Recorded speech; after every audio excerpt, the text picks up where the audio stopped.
So I like that one. Salvias, salvias, this is one category where I think it's really going to explode.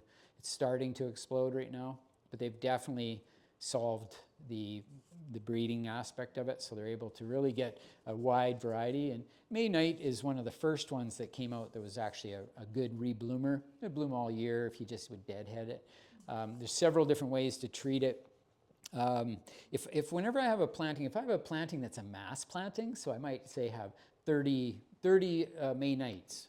So then I go in and I'll take one of them and I'll just deadhead the very tops of it.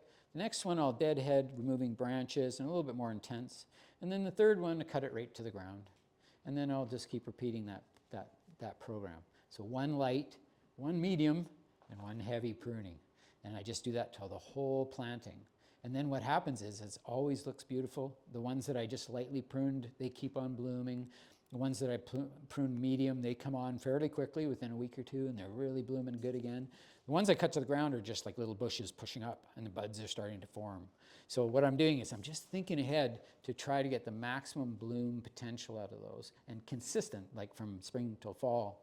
It's not always possible because we tend to mix up our plantings quite a bit. So it's sort of normal because everybody wants spring, summer, fall blooming. So you're going to mix up your plantings. But in this case, that's how I would do it. These guys are also, they can be prone to some insect issues, especially I find the earwigs get into them and they just skeletonize the leaves quite a bit. And marmots will eat these as well. So they smell horrible, like the foliage. How can they eat that? They seem to like it. Probably because it's mint family. So typical of mints, the bees go crazy for these things. They're on them steady. So I like the Bumble series. They're small and they're pretty strong bloomers. They're not as strong a bloomer as that May Night, but they're small and compact. And they come in an assortment of colors. So you can get this, actually,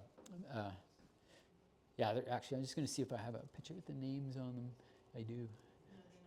There's none on this one, yeah. But these are the Bumble series, so they're just showing you how short and stocky they are and how nice they are. Bumbleberry, I think, is the one in the middle. Bumble Snow, just throw Bumble in front of whatever name you want.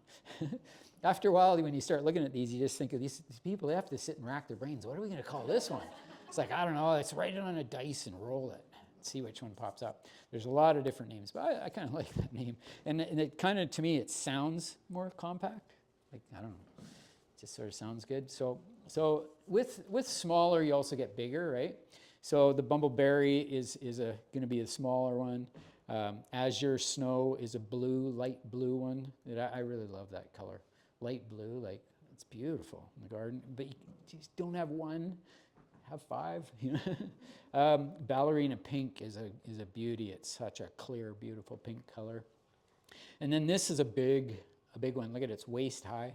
So 30 inches high, big, aggressive, beefy plant, Big Sky it's called.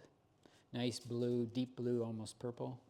So this is the one I want to get out of this picture. Like I've had some of these other ones and they're good, but I want this one. I just think it's going to be great, And again, don't plant one, plant 3, 6, 7, 8, 10. Go big or go home. And reblooming, all these things will rebloom. The Bumbleberry ones, the dwarfer ones, are not quite as good, but still not bad. So I like these. And again, these are deer resistant and drought tolerant. I know the salvias, we grew those in concrete. So literally the seedlings would grow in the cracks in the concrete and they would just grow and be beautiful plants. Not watering it or anything. It's like, how do they live there? So if you want tough plants, these guys are going to be tough. You will get some seeding around.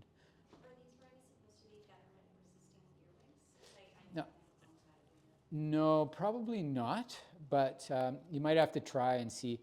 Earwigs are sort of a problem of our dry climate, and they're not as much of a problem in other climates. So if you have earwigs, you take earwig management techniques. And remember, they're crawling insects. You use diatomaceous earth, which is the powder, right? So in my vegetable garden, I always powder the surface of the soil, and then I put my insect net over to keep the insects from flying in. But all the crawlers, like the earwigs and the sow bugs and all those things, they walk through that diatomaceous earth, and that's it. It kills them. So I would do the same with these. It's just the white powder.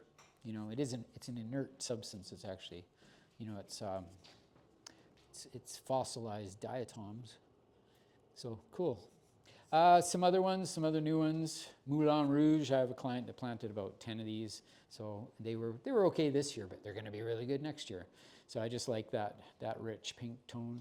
The Pink Dawn, which again was one that was good because dark foliage with the lighter pink, but yet black stems. So light, or that nice, it's a clear pink, I would call that, on blackish stems. Looks really good.